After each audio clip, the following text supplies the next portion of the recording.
আমার কি খাইয়া কাম নেই যে আমি বিয়ের বেটার দিকে চোখ দিমু? কে আমার পিছনে কম সুন্দর সুন্দর ছেলে ঘুরে রাখি যে আমার ওনার পিছনে তাকাই তৈব? আমি জাস্ট একজন আর্টিস্ট, আমি ওর সাথে কাজ করছি এতটুকু।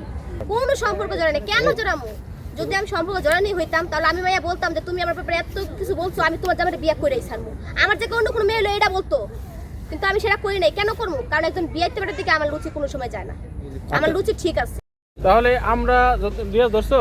হ্যাঁ হ্যাঁ, সবাই বলছে যে বৃষ্টি আর জিয়া উদ্যানে থাকবে না, তার পারিবারিক সমস্যার কারণে তিনি আসলে এখান থেকে চলে যাচ্ছে। যেই ঘটনাটা তার আমি জাস্ট 5 দিনের জন্য বাকি যেতেছি। আমার ছোট বোন সুমির বিয়ে হয়েছিল, অনেকেই শুনছেন। আচ্ছা, তখন ওখান মাইনা নিছে, মাইনা নেওয়ার পরে দিয়ে এখন আমার এই ছেলে সরো, ছোট বোনকে আবার অনুষ্ঠান করে ওনারা বিয়া দিবে, সে কারণে আমি 5 দিনের জন্য যাইতেছি। এটাও কি যেতে পারুম না? না, অনেকেই এই জিনিসটা আপনার পারিবারিক সমস্যা নিয়ে অনেক কথা বলছে। এই বিষয়টা একটু জানতে চাই, কি হয়েছে? কিচ্ছু হয় নাই ভাইয়া, কিচ্ছু হয় নাই, কিছু হওয়ার দরকারও নাই। যে যেভাবে মন্তব্য দিতেছে দিতে থাকুক, আমি আমার ভাবে খুব ভালো আছি ইনশাল্লাহ। আমি চাই না কারো বিষয়ে কোনো কিছু কইতে, কারণ আমার খাওয়া দেওয়া অনেক কাম আছে। যেহেতু একটা ঝামেলা হয়েছে যাকে নিয়ে, আসলে কি আমরা সামনে কি আরো কাজ দেখবো কিনা তার সাথে? তার সাথে আর কোনো কাজ দেখবেন না। যাকে নিয়ে আমার ব্যাপারে এত কিছু হচ্ছে তার সাথে আমি কাজ করবো, এই জন্য আমি তো কখনোই না।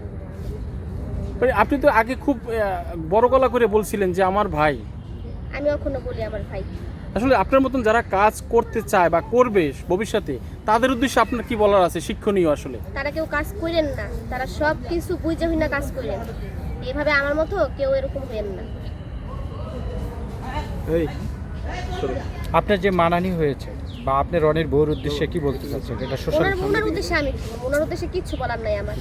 উনি ওনার বলার কাম উনি বলছে, ওনার সন্দেহ হয়েছে উনি বলছে, তাতে আমি ওনার ব্যাপারে কি বলবো? উনি ইচ্ছে হইলে আরো বলতে পারে, তাতে আমার কোনো সমস্যা নেই। কারণ কি, যেটা আমি করি না সেটা আমার গায়ে কখনোই লাগবে না। রনি কি কখনো আপনাকে প্রেমের প্রস্তাব দিয়েছে? না, কি আজব কথাবার্তা, কেন প্রেমের প্রস্তাব দিবে উনি? আচ্ছা, ওই যে নীলে একটা অভিযোগ দিয়েছিল যে ও যখন তুমি গেছো রনি নাকি সুস্থ হয়ে গেছে।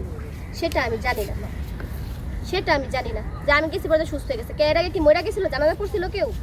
নাকি ইন্নালিল্লাহ পড়ছিল? নাকি 40 কেউ খাইছিল? কই, আমি তো যা খাওয়ান পাইলাম না।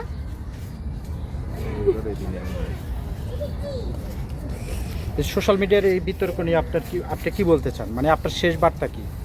আমার বার্তা কি জানেন? আমি চাই যে যার মতো আছে সবাই সবার মতো সংসার গুছায় নেক, সবাই সবার মতো ভালো থাকুক, কিন্তু আমার ব্যক্তিগত বিষয় নিয়ে কেউ যাতে নাক না গলায়। এই ছেলে সরো আপনি না। তো আপনার জায়গায় রাইট, আপনি তো কোনো এদিকে সম্পর্ক জড়ান। আপনার কষ্ট হয় না যে আপনাকে নিয়ে, ধরেন আপনাকে আমার কোনো কষ্ট পজিটিভ ভাবে আপনাকে সোশ্যাল মিডিয়ায় সবাই তুলে ধরছিল, নিয়েছিল, কিন্তু এখন যে এই ধরনের একটা ঘটনা, একজনের উপরে সবসময় ভরসা আছে আমার, সে হয়েছে আমার আল্লাহ। মানুষ, নেতা বলেন, কর্মী বলেন, সবাই আল্লাহর উপরে ভরসা করে, কেউ নিজের উপরে ভরসা করে না, সবাই আল্লাহর উপরে ভরসা করে। আপনি মরার 1 বিন্দু আগে হলেও আল্লাহর ডাকবেন যে আল্লাহ তুমি আমার বাঁচায়া দাও।